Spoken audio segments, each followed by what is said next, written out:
Good day, friends, fellows, country people. Happy to have you join us today. Now, in this episode, we're following up part 2, so to speak, of our feature on circular economy and what that could mean for Alberta and Canada. Today, we're going to sit down with NAIT. Our pals over there are doing some really cool work with post-consumer recycled plastics. Sit back, settle in. Welcome to Shift.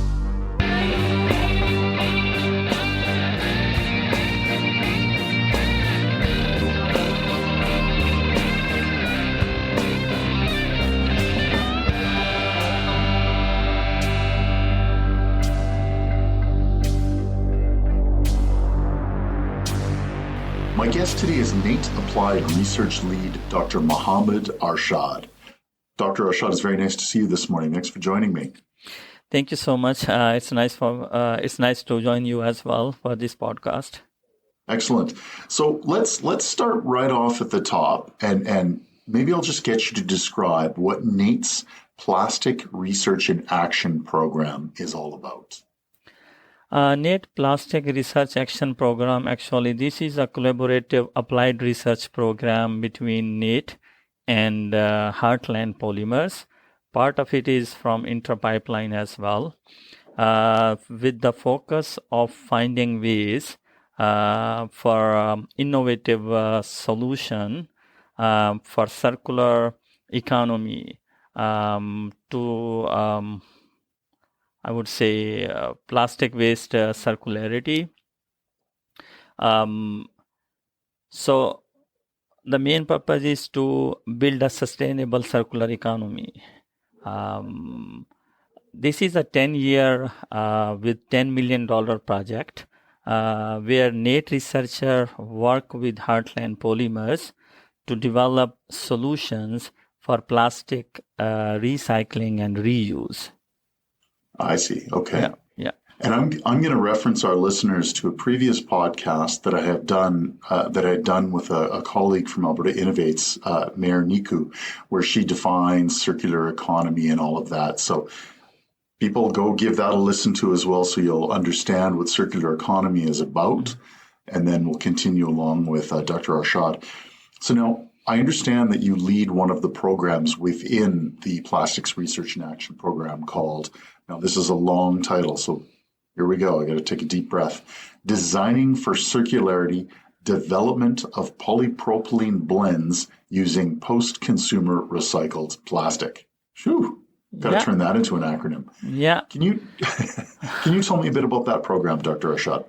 Yeah, this actually proposed project, actually, the main purpose is to develop a technology platform to produce polymer blends using polypropylene from Heartland Polymers, mixed with various commercially available post-consumer recycled materials or plastics, while investigating the effect of PCR contents on the thermal, chemical, and mechanical properties of the prepared blends, and then provide a techno-economic assessment for the most promising formulations.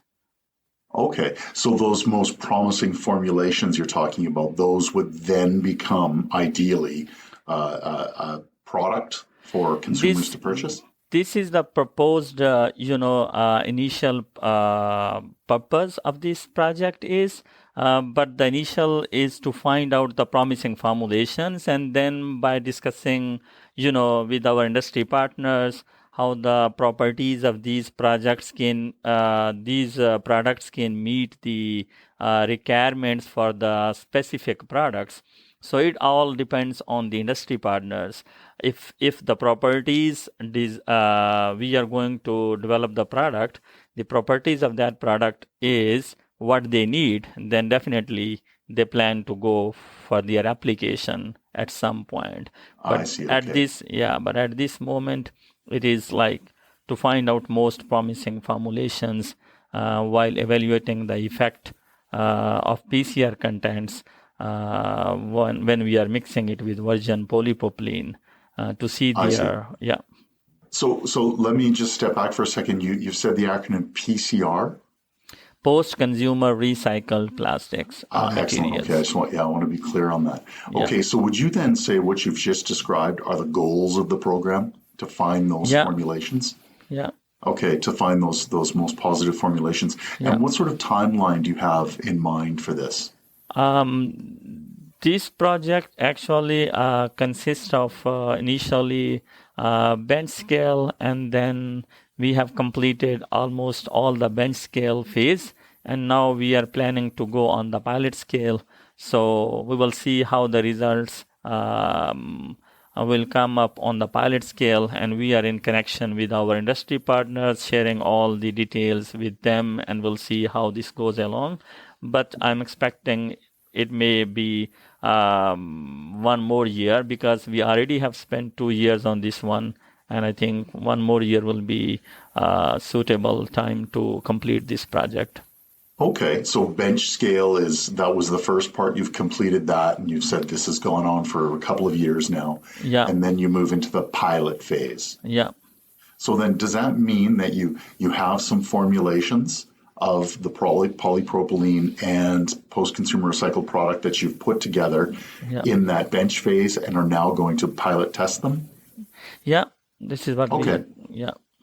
Okay, and then and remind me the name of the industry partner that you have. Heartland Polymers. Heartland Polymers. Okay. Yeah. So now I want to step back a little bit and give people a general sense of kind of the life cycle of plastics, because plastics are so ubiquitous and such a part of our lives. And, we've been trained to, reduce, reuse, recycle. So we, as good citizens, we wash out our plastic food containers and we put them in recycling, thinking that product then goes off somewhere to become a post-consumer recycled product. Yeah. I'm going to lean on you a little bit here to tell me the reality of the life cycle of plastic. Yeah, sure. When we talk about the life cycle of plastics, it starts from production and until it get into waste, and then bringing back to circularity, or in a closed loop to recycle it. So it starts from production and initial use. So what exactly happens in the production? These plastics are made from either petroleum or natural gas, where they go some chemical processes to prepare polymers, and those polymers actually further blended and injection molded into various products, which can be used for various applications ranging from packaging materials to automotive parts. So after manufacturing, when these plastics serves for their intended purpose, such as food containers or bottles or household products, so once they are used, they become post-consumer waste. Right. So they are often disposed in recycling bins. Okay. Mm-hmm. And after that, when they are disposed into recycling bin, the next step is collection and sorting process. So, recycling facilities, they collect plastic waste. But we know all plastics are not recyclable. So they have to, sort each plastic by type and quality. So after this process, all these plastic waste also has some contaminations coming from foods and some other sources. So after this, it is after collection and sorting, they are actually go to the next step, which is processing and cleaning. So these sorted or separated plastics are further cleaned to remove any contamination and then shredded into flakes. And those flakes are actually melted into pellets forms, and those pellets are actually the raw materials which we named as a post-consumer raw material that can be now further used to develop a product. I would say those raw material will go in a remanufacturing process. So in the remanufacturing process, these pellets are blended with virgin polymers or with some additives to get again the desired properties, so that these raw material, after mixing with virgin polymers or other additives, they can be used again for the same purpose as they were designed and used for the first time. And now that's what you're doing with Heartland, is you're taking these post-consumer recycled pellets, yeah, and introducing them to the virgin polypropylene that Heartland has. Yeah. Okay, so a couple of things that you had said. Some plastics aren't recyclable. Yeah. And then second, my second question, I just have to say this, get on record before I forget, is why can't we make products with 100% post-consumer recycling? Yeah, that's very interesting question. I can give an example that why some plastics it's hard to recycle, or we cannot recycle, especially if we take an example of multi-layer packaging materials. So multi-layered packaging materials, they are actually made up of sometimes different type of plastics, right? And it is hard to sort out, to separate them for better recycling purposes. And some plastics, they have contamination, which is hard to get rid of that contamination, and that would automatically affects the properties. So that's why it makes hard to recycle such type of plastics. And when we say about the second question, you asked about why we cannot use 100% PCR plastics. We can use 100% post-consumer recycled materials in the development of different products, but there are some problems that we may not be able to use it for the same application it was designed for at the time of its first use. It was intended to produce or develop at the first time. The reason is because after going through multiple cycles, they actually lose their quality. So when they lost their quality, it is hard to use the PCR material again for the same type of products. In that case, because they lost their qualities, we have to downgrade or downcycle that material into a low value products because of their compromised quality. Okay. So that's the idea why we introduce some virgin polypropylene. Yes. So we can kind of strengthen it. Yeah, strengthen it to enhance, to get the desired strength and durability. We mix it with virgin polymers. I get you. Okay, so we're going. If we went 100% post-consumer recycled plastic, if it was a car part at one time, we couldn't use it as a car part again because it's not going to be as strong, for example. Yeah, that's true. Because, after multiple processing and passing through different, conditions like temperature and processing parameters, they lost their properties. That is the reason it is hard to use them again for the same purpose it was prepared for. So because their qualities are compromised, that's why we may be able to prepare some other products with low quality. So I understand. Yeah. Okay. So what happens to the plastics that are, that incorporate multiple plastics that can't be recycled? Are they just thrown away?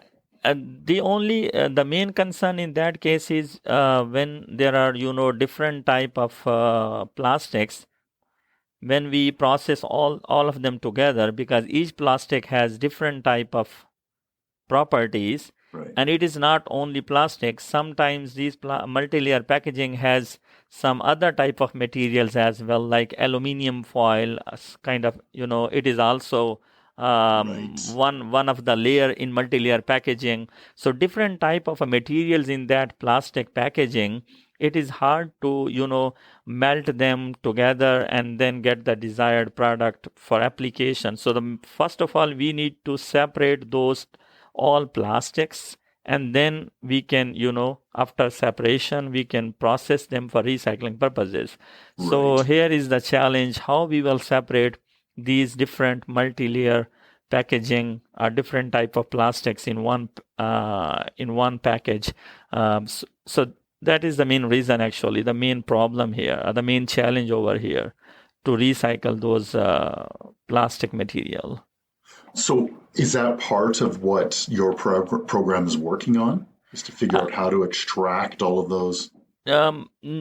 We actually not working exactly on this specific project under PRIA, but that is kind of one of the example to let the audience know that what actually the challenges are in case of recycling multi-layer packaging materials.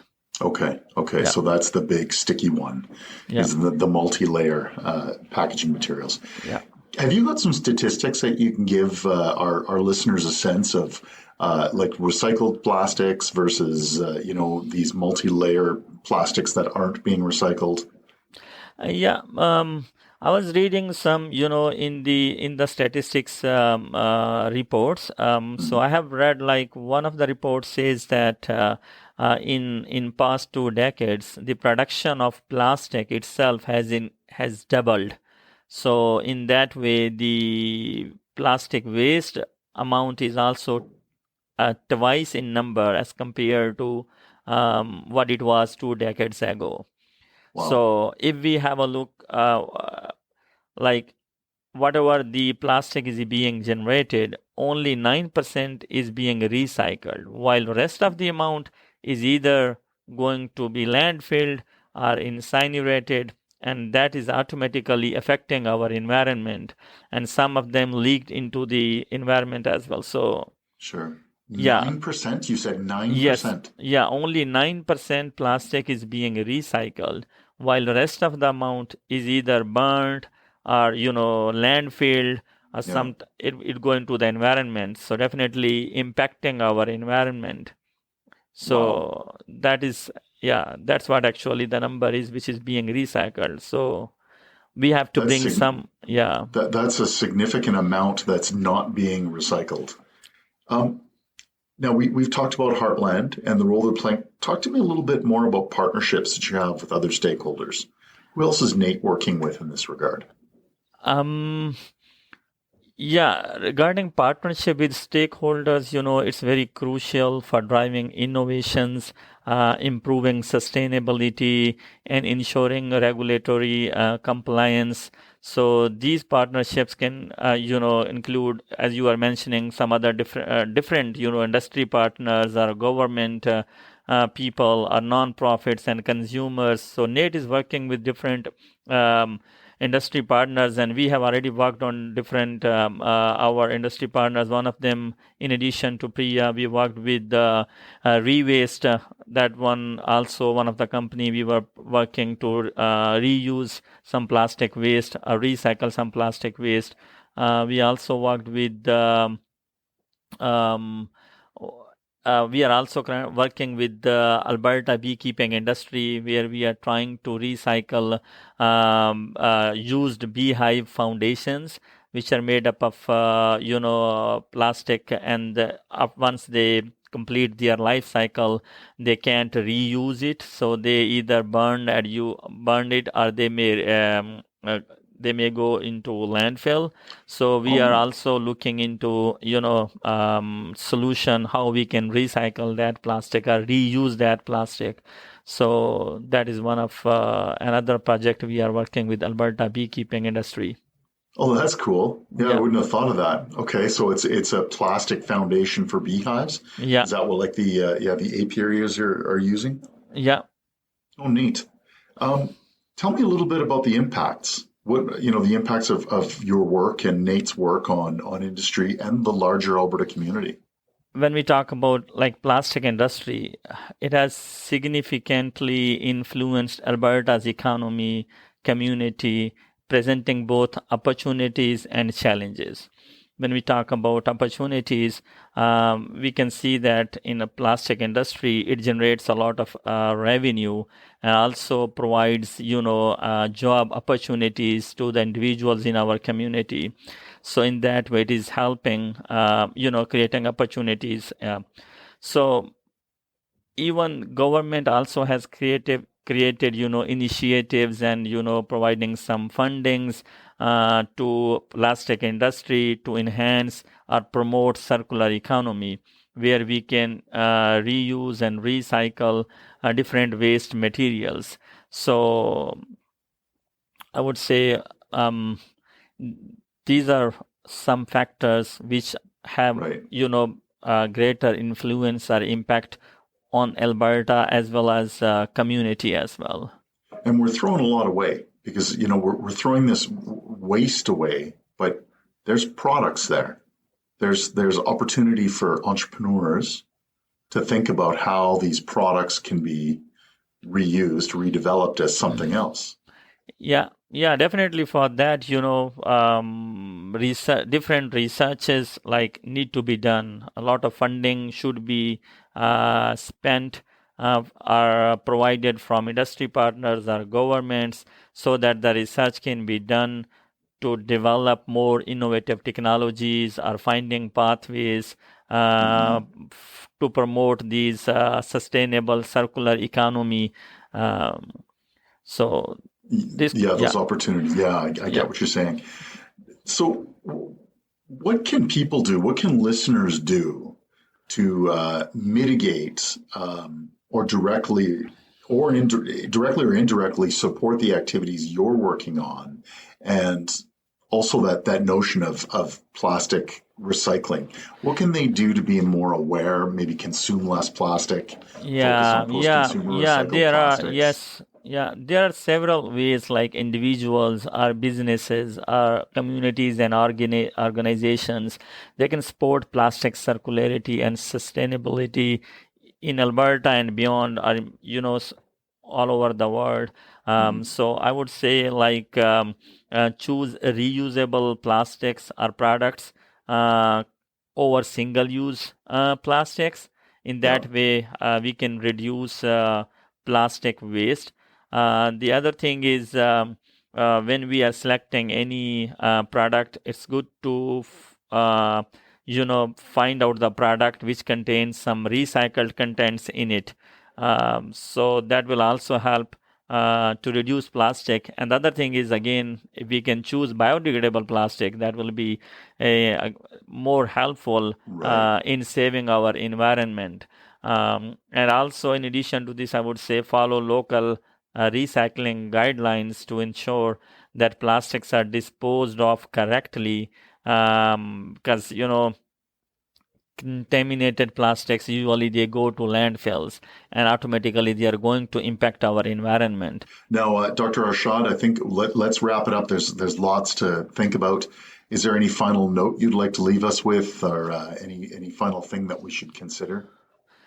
I would say, as we have discussed in detail about the recycling and circular economy, and we know that the linear model of take, make, and waste is, highly impacting our environment. So it's we need to focus and bring more funding programs, and bring awareness to the community, so that we can promote or enhance more sustainable circular economy. In circular economy, where we don't waste and dispose of material into landfills, we bring it back to a closed loop, so that we can recycle it and bring it back into reuse for various applications, and again. For that, actually, I would say government, industry partners, and different organizations and communities should come together to work on this initiative of circular economy as much as we can, so that we can save our environment from these pollution. And not just, when you introduce that notion of circularity, it's also, again, taking something we normally treat as waste as a valuable resource. And now what's the opportunity to create jobs? What's the opportunity to, mitigate our impact upon the environment? But there's a socioeconomic component too that I think we could really develop and create into a huge success. Dr. Arshad, I appreciate your time, and this was great. Yeah, thank you so much for your time and for inviting me for this podcast. It was nice talking to you. It was very nice talking with you as well. Thank you. Shift is brought to you by Alberta Innovates. We can be found at your favorite streaming service or online at shift.albertainnovates.ca. Until next time.